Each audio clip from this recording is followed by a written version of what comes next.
14.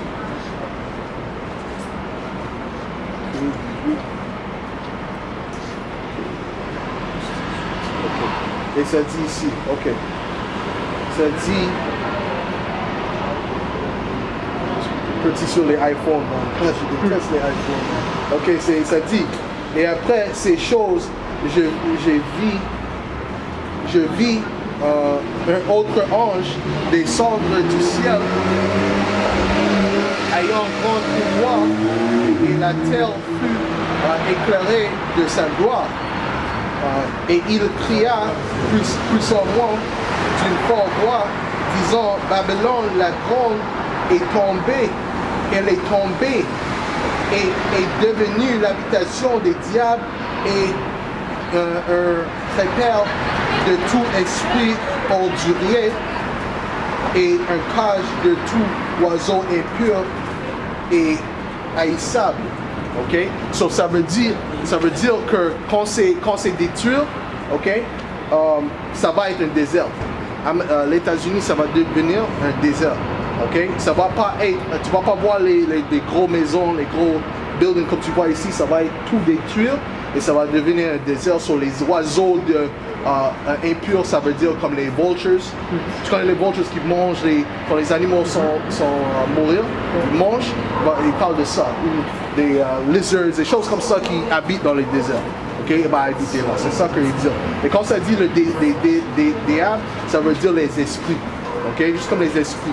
Ok, ok, ça dit, verse 3. Car toutes les nations ont bu du vin du courroux de sa fornication et les rois de la terre ont commis fornication avec elle.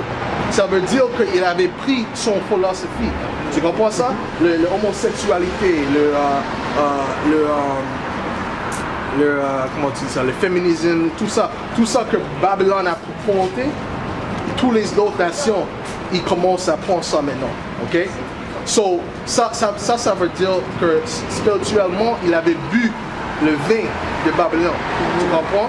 So, ça, c'est pas une bonne chose. C'est une des raisons pour les autres nations se tombent. Ok? De beaucoup de raisons, mais les raisons, ça commence avec Babylone. Ok? Parce que les États-Unis avaient allé là et dit, oh, tu dois faire ça, tu dois vivre comme ça. Mais quand tu regardes les places après ça, sont détruites.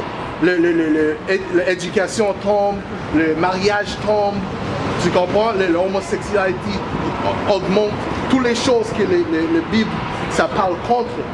Tu comprends? C'est ça, c'est pour les raisons, ça c'est la raison que Babylone doit être détruite. Ça c'est la raison que Dieu va détruire Babylone. Ok? Fornication avec elle et les marchands de la terre se sont enrichis au moyen de l'abondance de ces délices. Ok? Ça veut dire que toutes les autres nations, ils font l'argent avec les États-Unis. Parce que les États-Unis, c'est un consumer base. Ça consomme, ça exporte pas beaucoup. Ça importe beaucoup. Tu comprends? So, tous les autres, like Chinois, ils sont en dette donc comme like 1 trillion de Chinois maintenant. Tu comprends? De Chine, excuse-moi. Ok? Il est en dette. Et tous les différentes nations, ça fait beaucoup d'argent d'Amérique, sauf les États-Unis. So, ça c'est comment on sait que ça parle des États-Unis. Ça parle pas de Babylone, parce que toutes les nations n'étaient pas richies avec le Babylone ancien. Tu comprends? Le Babylone ancien, il est encore là. C'est pas un désert. Il n'est pas une habitation de diable ou du oiseau impur. Tu comprends ça? Maintenant c'est en Irak. Irak dans le Middle East. Ça c'est le Babylone de l'ancien. Tu comprends? Ça c'est là. Mais Dieu c'est pas un menteur là. Tu comprends? Ça c'est ça. Tu dois dire ok. Ça c'est États-Unis. Ça c'est le nouveau Babylone. Ok, juste comme ça dit, c'est le nouveau Sodom et Gomorrah, le nouveau Égypte. Ça c'est aussi États-Unis. Parce que le Bible c'est pas, ça va pas dire America, ça va pas dire Haitians, ça va pas dire les Haïtiens, ça va pas dire les Jamaïcains, ça va dire les choses en code ou le vrai nom que c'était avant. Parabole. Les paraboles, c'est ça. C'est ça. Tu comprends quand Jésus-Christ, qui en appelle Jésus-Christ, mais son nom c'est pas Jésus-Christ. Son nom est Yahawashai. Ça c'est important que tout ça. C'est Yahawashai. Ok? Ça c'est le vrai nom en hébreu. C'est Yahawashai. Ok? Jésus-Christ c'est un autre Dieu. Ça c'est un